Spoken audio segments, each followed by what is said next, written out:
Dan selanjutnya hadirin yang terhormat, berikutnya saya akan perkenalkan terlebih dahulu perwakilan dari manajemen perseroan PT Bank Tabungan Negara Persero Tbk.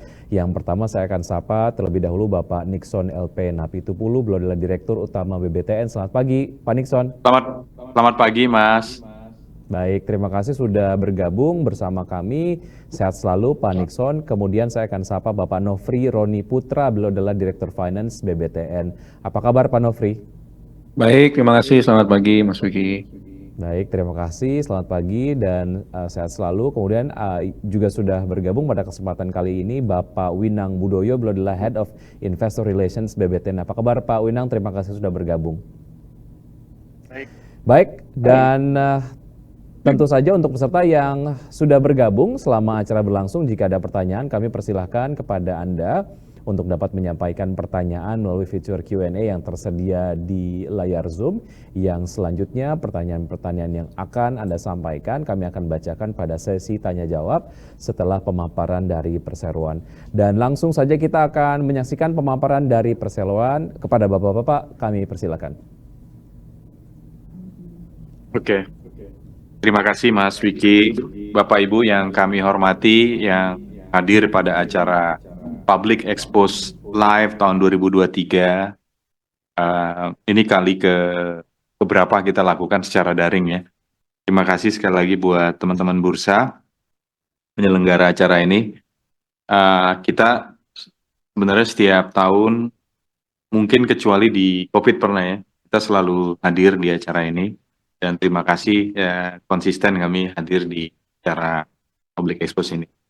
Terima kasih kepada Bapak Ibu investor dan pemegang saham yang telah bergabung dalam acara Public Expose tahun 2023 ini. Kami dari Bank Tabungan Negara akan menyajikan beberapa sekilas kinerja maupun update tentang Bank Tabungan Negara. Saya mulai dengan BTN, mungkin banyak juga di antara para investor atau calon investor yang belum memahami background BTN. BTN merupakan salah satu dari 4 bank BUMN di Indonesia dengan kepemilikan negara 60%, dengan total aset terbesar kelima di Indonesia, ya, yang berfokus pada sektor perumahan. Hari ini, portofolio kami bisa dibilang 90% terkait industri perumahan maupun konstruksi perumahan. BTN mendapat mandat khusus dari pemerintah di tahun 76, sehingga kalau kita lihat umur KPR gitu ya, 76 itu pertama kali kita introduce KPR Indonesia, proyeknya ada di Semarang, sehingga kalau kita lihat usia KPR di Indonesia ini sudah 47 tahun, beda 1 tahun dengan usia bursa. Sehingga menjadikan BTN sebagai bank penyalur KPR terbesar saat ini secara jumlah unit. Kemudian pengalaman panjang di segmen KPR, per September 2023, BTN merupakan pemimpin pasar KPR Indonesia. Market share-nya kurang lebih 38-40%, baik KPR subsidi hari ini sekitar 82-84% dari total KPR yang ada di Indonesia. Kedepannya kami akan tetap fokus di bisnis perumahan. Kemudian juga kita memiliki visi to be the best mortgages bank in Southeast Asia hingga tahun 2025. Kemudian kita coba membicarakan komposisi pemegang saham di BTN. Kalau kita lihat pemerintah masih 60%, kemudian miliki publik 40%. Dari 40% kepemilikan publik dapat kita lihat bahwa dari 76% dimiliki investor dari Indonesia dan 24% merupakan investor dari asing, yaitu terutama Amerika, regional Eropa, dan regional Asia. Bisnis Bank BTN akan tetap fokus pada sektor perumahan dan kami akan tetap fokus di sana. Kemudian juga hal-hal yang terkait ekosistem perumahan.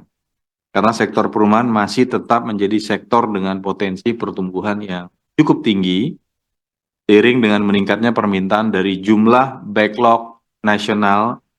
Kemudian kalau kita lihat beberapa data, pertama, sebaran backlog kepemilikan rumah masih terbesar terjadi di wilayah Jakarta, Jawa Barat, kemudian disusul Jawa Timur. Kemudian dari backlog kepemilikan rumah sebesar 12,7 juta, jadi sejak COVID angkanya bukan menurun malah meningkat gitu. Orang keluarga yang tidak memiliki rumah sebanyak 12,7 juta keluarga. Kemudian 10,7 juta berpotensi untuk diserap oleh perbankan, sisanya kurang lebih 2 juta memang kami teliti unbankable. Secara demografi, backlog pemilikan rumah tersebut sebagian besar berada di rentang usia antara 24 sama 40. Jadi bisa dibilang ini masih kelompok usia milenial yang memiliki pendapatan rata-rata antara 1,5 juta sampai 3,4 juta. Ini yang terbesar.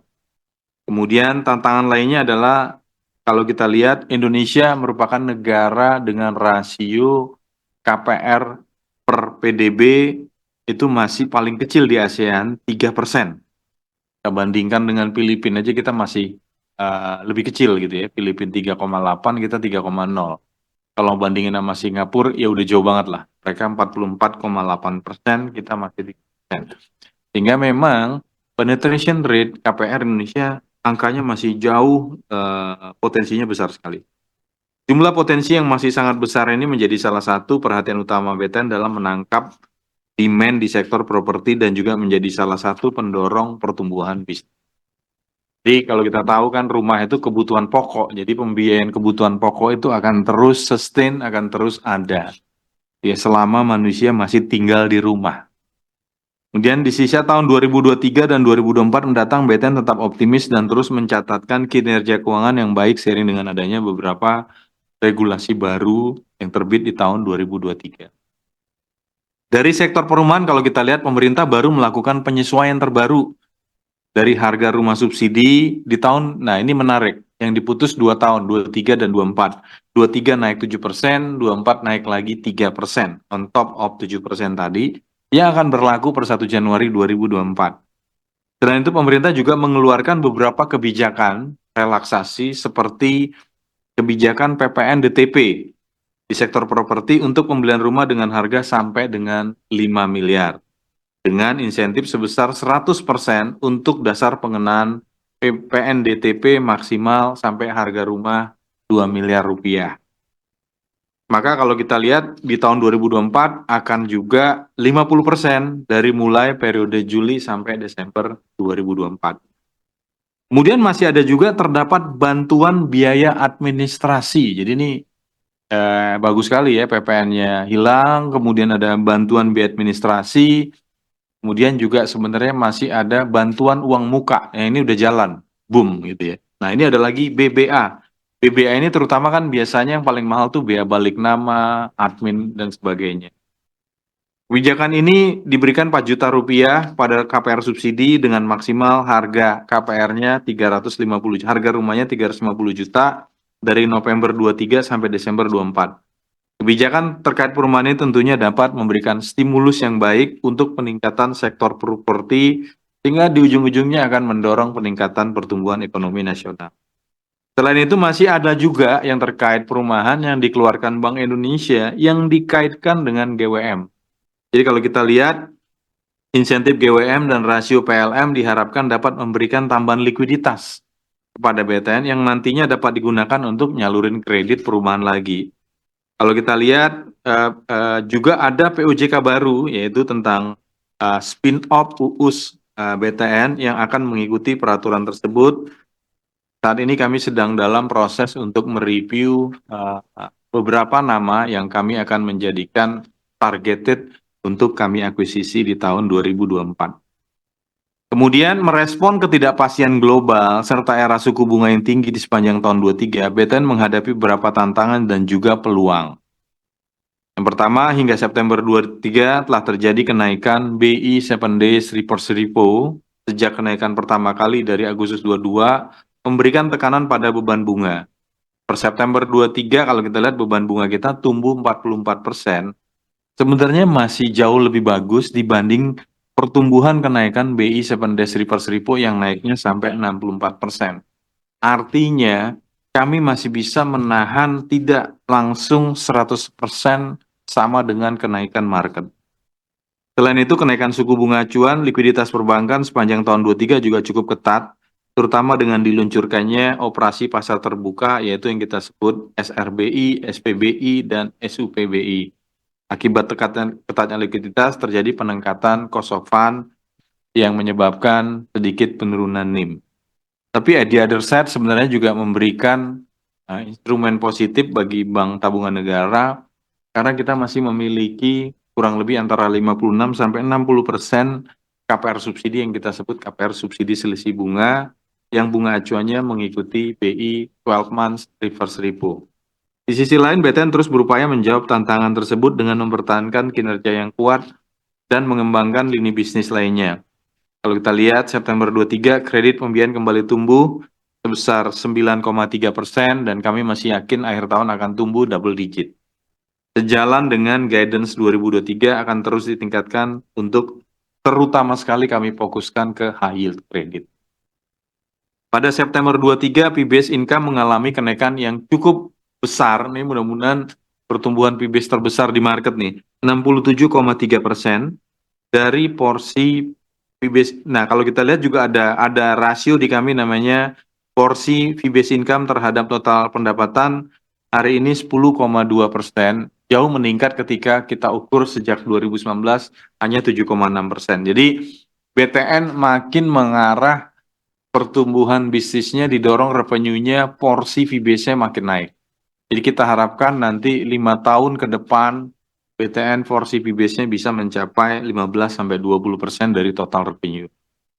Efisiensi di sisi operasional juga membaik, tercermin dari penurunan biaya operasional 4,9% year on year kalau kita lihat di angka September 23. BTN juga secara aktif mengelola cost of fund melalui rekomposisi pendanaan yang sebelumnya sangat bergantung pada deposito komersial, pelan-pelan kita dorong ke DPK retail maupun giro-giro operasional. Di tahun 23, BTN telah merumuskan beberapa strategi bisnis. Yang pertama adalah kita mulai dengan optimalisasi KPR non-subsidi melalui pengembangan bisnis yang berfokus pada segmen emerging affluent, menengah atas. BTN sudah mengembangkan 3 sales center, dan kalau kita lihat lumayan hasilnya, kita punya buka di Kelapa Gading, BSD maupun Surabaya. Jadi ini motifnya untuk masuk ke market KPR rumah-rumah seperti di BSD, Alam Sutra, Ciputra, dan sebagainya, di mana BTN selama ini sangat dominan di segmen bawah. Tapi kita mulai masuk ke sana, sehingga kalau kita lihat sekarang penetration rate-nya cukup baik. Secara year on year, penyaluran KPR non-subsidi tumbuh 27,9%, dengan penyaluran hingga September mencapai 13,2 triliun. Jadi kalau kita lihat pertumbuhan di non-subsidi ini sangat bagus, disburse-nya sangat bagus. Kedua, BTN juga berupaya meningkatkan porsi high yield. Jadi kita ada program utama lagi selain distribusi, tadi kita masuk kelas menengah, juga kreditnya masuk high yield, yaitu apa yang kami sebut masuk ke KUR, kredit ringan atau KTA, kemudian juga kredit agunan rumah atau equity loan. Secara intensif melalui beberapa strategi proses bisnis kami lakukan juga melalui telesales. Secara total outstanding kredit high yield tersebut mencapai hari ini kita monitor yang high yield udah 4,2% dari total kredit BTN. Yang sebelumnya hanya 3,76. Jadi angkanya akan kita monitor. Kalau ditanya visi kami ya 2-3 tahun ke depan total high yield ini akan di atas 10% dari total kredit di BTN. Kedua, BTN juga terus berupaya meningkatkan porsi kredit high yield untuk mendorong profitability. Jadi ini kita dorong yang angkanya cukup, bunganya cukup bagus. Ketiga, menjaga biaya dana. BTN kini fokus pada penghimpunan dana murah, DPK retail, terutama tabungan dan giro, secara gradual mengurangi porsi deposito, terutama yang kami anggap mahal, deposito institusi. Keempat, pada sisi digital, BTN terus mengembangkan fitur BTN Mobile. Kalau kita lihat, tahun 2023, peluncuran BTN Mobile pada Februari 2023, dalam waktu 9 bulan, penambahan 75 fitur baru. Kemudian kalau kita lihat di triwulan 4, akan ditambahkan lagi 15 fitur baru. BTN Mobile, salah satunya termasuk fitur lifestyle dan penambahan platform BTN kita dan pengajuan kredit ringan secara online. Jadi kita mulai masuk juga nanti ke industri yang kita sebut pay later, gitu. Kita akan masuk ke sana secara serius. Kelima, BTN juga terus mendorong peningkatan sisi fee-based income dan sumber-sumber baru yang tergolong recurring income seperti kalau kita lihat angka tumbuh 67,32% mencapai angka kurang lebih 2,4 triliun. Tahun lalu cuma 2 triliun setahun, sekarang 3 bulan aja 2,4 triliun. Jadi kami yakin bahwa tahun ini bisa tembus di atas 3 triliun. Terakhir, di sisi kualitas kredit, BTN terus berupaya mempercepat proses penyelesaian kredit. Macet, salah satu skema yang dilakukan adalah penjualan bulk sales atau aset sales NPL dengan nominal kami jalankan pertama kali kurang lebih 861 miliar yang kita harapkan terjadi di Desember 2023 ini. Memang kami lagi menunggu instrumen cukupnya diterbitkan oleh Angkasa Pura I. Setelah itu terjadi, maka kita akan jual di swap dengan aset NPL kami. Beralih ke inisiatif ESG, sebagai bagian dari manajemen risiko, BTN telah menyusun framework ESG terbaru dengan Grand Design The Future of Finance. 6 komponen utama yang jadi framework ESG meliputi Sustainable Finance, Climate Change and Ecosystems, People and Community, ESG in Value Chains, Stakeholders Inclusiveness, dan Integrated ERC. Dalam implementasi ESG Framework, BTN merumuskan 9 langkah strategis yang akan diterapkan secara inklusif yang meliputi beberapa aspek. Selain itu, BTN juga telah mendesain roadmap untuk mewujudkan the future of finance melalui implementasi yang dilakukan secara bertahap dan tepat sasaran dengan membagi berdasarkan 3 fase, actions, advance, and accelerate. Untuk kinerja keuangan per 30 September, secara detail yang kami telah lakukan limited review atau bahasa Indonesianya telaah terbatas oleh Kantor Akuntan Publik EY, akan dijelaskan secara rinci oleh Direktur Finance Bapak Nofri Roni. Terima kasih Pak. Terima kasih Pak Dirut. Saya akan lanjutkan dengan beberapa key highlights dari kinerja keuangan kami per 30 September 2023. Laba bersih pada 9 bulan pertama mencapai 2,3 triliun atau tumbuh 1,7% year on year. Total aset tumbuh 5,2% year on year, didorong oleh pertumbuhan total kredit dan pembiayaan yang meningkat sebesar 9,9% year on year mencapai 318,3 triliun rupiah. Total DPK tumbuh 3,5% year on year mencapai 323,9 triliun rupiah yang didorong oleh pertumbuhan porsi kasta yang sudah mencapai kurang lebih 51%. Kemudian PPOP atau Pre-Provision Operating Profit tumbuh 3,5% year on year mencapai 5,9 triliun rupiah. NIM tetap optimal di level 3,76%. Kemudian NPL gross tercatat di 3,5% atau membaik 13 basis point secara quarter on quarter dari sebelumnya 3,66%. Kemudian rasio profitabilitas ROE, modal tier 1 ya, dan ROA masing-masing tercatat di 12,38% dan 0,98%. Beralih ke komposisi kredit, dapat dilihat bahwa pertumbuhan total kredit dan pembiayaan tercapai hampir 10% ya, 9,9% year on year, didorong oleh pertumbuhan yang merupakan fokus kami di KPR subsidi dan KPR non subsidi, masing-masing 11,9% dan 6,6% secara year on year. Pertumbuhan kredit yang tinggi ini juga sebetulnya bisa dilihat di segmen yang non housing, ya terutama pada segmen corporate loan dengan fokus penyaluran kredit pada sektor yang memberikan nilai tambah kepada housing value chain. Lalu di sisi liabilities untuk DPK, ya pertumbuhan komponen DPK tumbuh 3,5% year on year. Pertumbuhan tertinggi dicapai oleh Giro yang tumbuh 20,6% year on year dari 97,9 triliun pada 30 September 2022 menjadi 118,1 triliun pada 30 September tahun ini. Di tengah iklim suku bunga acuan yang masih tinggi, BTN tetap dapat menjaga cost of fund melalui strategi rekomposisi dana-dana mahal ke dana yang lebih murah seperti giro dan tabungan. Beralih ke laporan laba rugi, di mana laba bersih 9 bulan pertama tahun ini tumbuh sebesar 1,7% year on year menjadi 2,3 triliun dengan pertumbuhan interest income sebesar 9,8% year on year.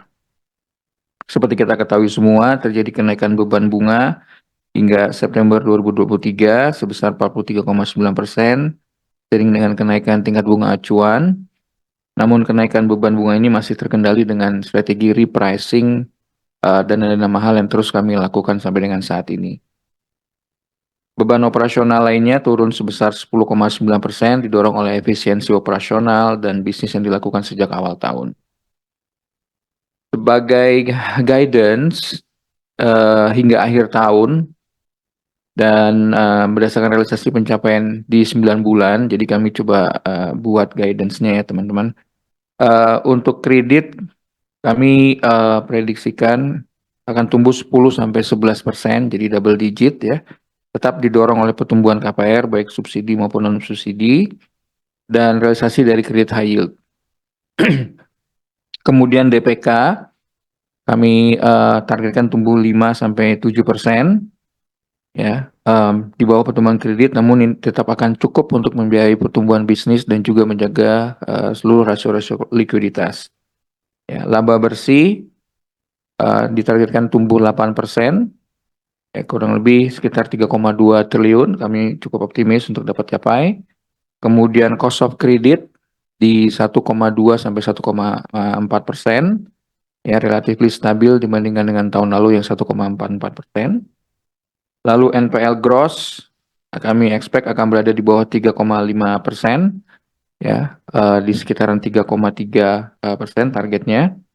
Terutama apabila inisiasi strategi ke bulk asset sales yang insya Allah akan kami bisa close the deal di akhir Desember ini.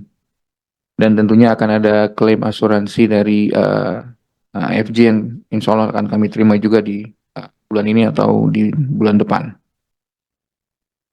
Bapak Ibu, untuk outlook perekonomian di 2024, ya, kami melihat ada beberapa hal yang cukup kondusif ya untuk mendorong pertumbuhan positif untuk Bank BTN.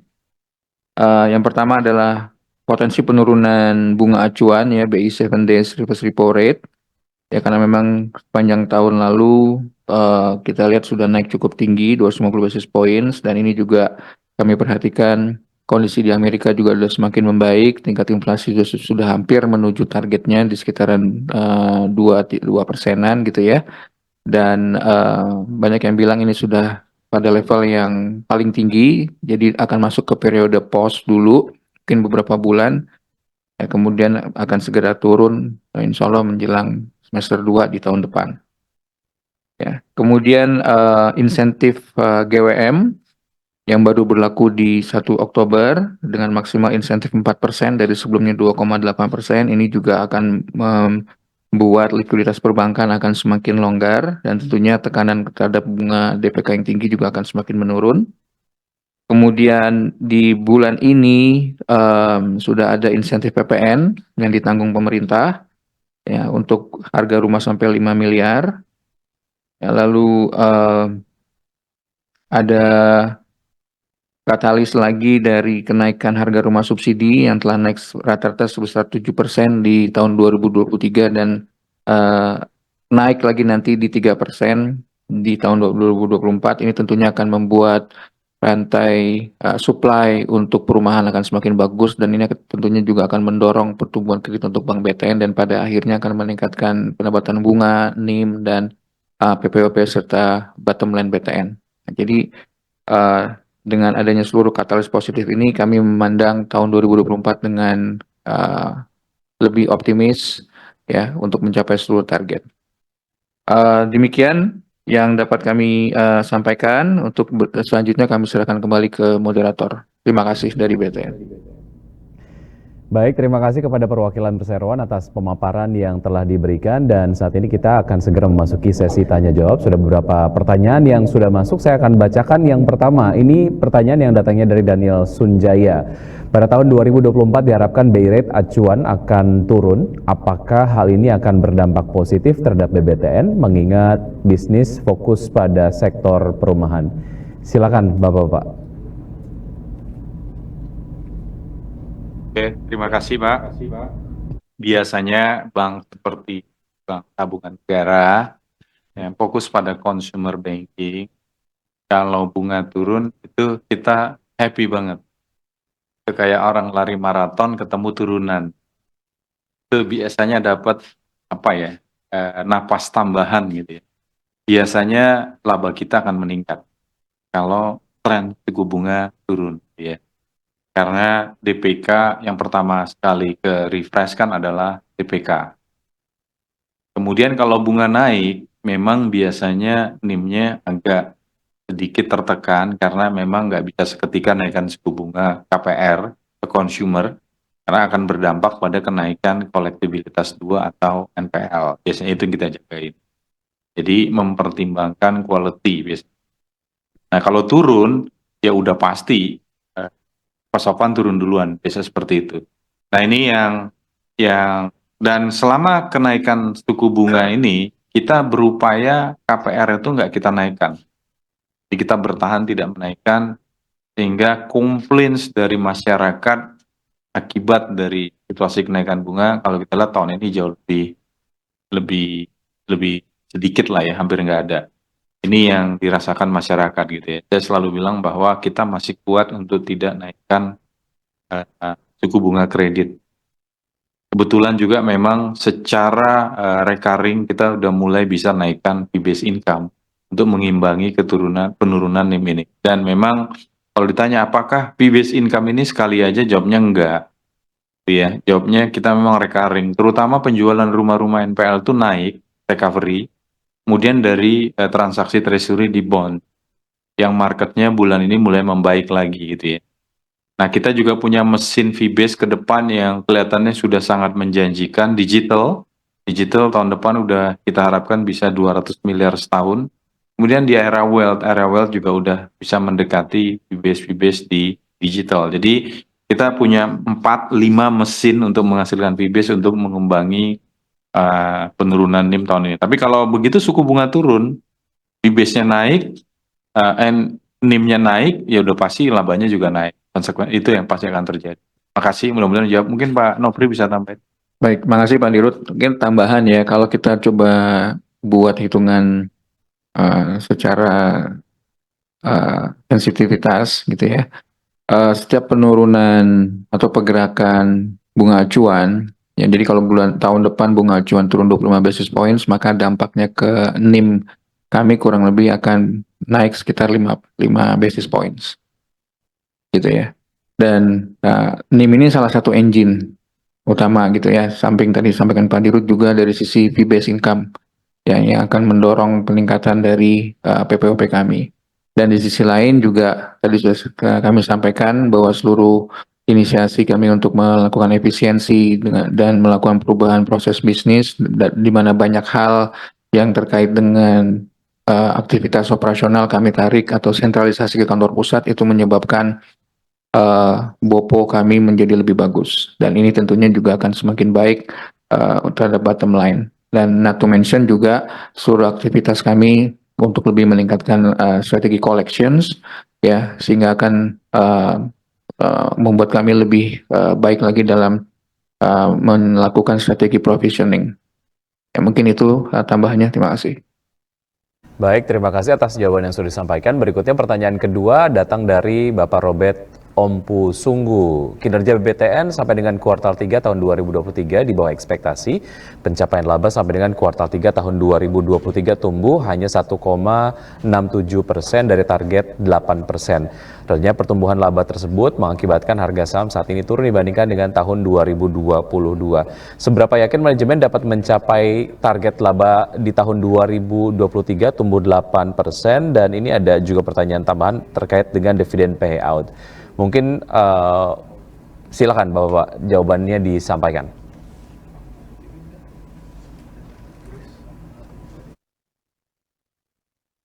Tahun ini kita memang merencanakan tahun ini labanya pasti tumbuh lah ya di tahun lalu ya. Angka yang kita catatkan di RKP adalah sekitar 3,2 T gitu ya.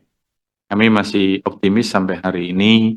Nah, ini bisa kita capai. Memang ini ya kita ada satu deal gitu ya yang kita sepakati dibayar di Desember ini memang susahnya sepakatnya itu di Desember. Jadi ini baru kita tahu setelah Desember berjalan gitu ya.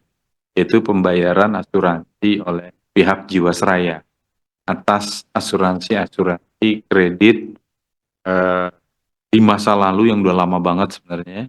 Lalu kami udah bicara dengan IFG holdingnya untuk dibayarkan di tahun ini. Di angka klaim kami 700 miliar, angka yang sudah diakses mereka hari ini udah 500 miliar. Jadi kami masih berharap terus angkanya nambah bisa sampai 600. Nah ini disepakati akan dibayarkan di Desember. Tentu saja ini jadi fee base karena kredit-kreditnya sebagian besar udah kami hapus buku, yaitu para nasabah-nasabah lama kami yang sudah meninggal dunia yang nggak bisa dilunasi karena asuransinya nggak dibayar, klaimnya nggak dibayar, sehingga nggak bisa terjadi pelunasan. Nah kita udah sepakat Desember ini dibayar, mudah-mudahan ini juga solusi buat para nasabah kami, sekaligus juga menjadi income buat BTN karena kita sudah mencadangkan dan menghapus ini supaya kita nggak nagih lagi. Nah ini kalau dapat angkanya 500 miliar maka kami masih yakin 3,2 T nyampe, bahkan mungkin ada lebihan dikit lah. Kurang lebih gitu kali ya. Jadi kami kalau ditanya jawabnya masih on angka laba di Desember 2023. NPL juga akan masih lebih turun lagi jika transaksi aset sale-nya benar-benar bisa dilakukan di Desember, mengingat seluruh perizinannya udah disetujui. BJK udah setuju, BPK udah setuju, Jamdatun udah setuju, BPKP udah setuju, semua opininya udah oke. Pemilik terakhir juga udah setuju, dalam hal ini kantor BUMN. Jadi isunya udah nggak di perizinan lagi, isunya aset sales ini adalah tinggal menunggu instrumen sukuk yang akan kami beli untuk ditukarkan dengan NPL. Nah, ini kalau ini terjadi maka 861 miliar NPL turun dan tahun depan kami akan lakukan hal yang sama kurang lebih 1 triliun lagi. Sehingga dengan cara ini kami masih berani meyakinkan bahwa tahun depan NPL kami akan di bawah 3%. Mudah-mudahan bisa jawab. Baik, terima kasih. Dividen payout-nya kita ya, masih optimis 20%, Pak. Baik, dividen payout masih optimis di 20%. Baik, kita akan coba bacakan satu pertanyaan terakhir ya. Ini juga mungkin bisa dijawab secara singkat. Bagaimana strategi manajemen terkait meminimalisir NPL growth? Oh, tadi sudah disampaikan ya. Kemudian rasio NPL coverage terhadap NPL dan apakah akan ada CKPN yang lebih besar lagi di tahun-tahun berikutnya. Silakan Bapak jika ada yang ingin dilengkapi.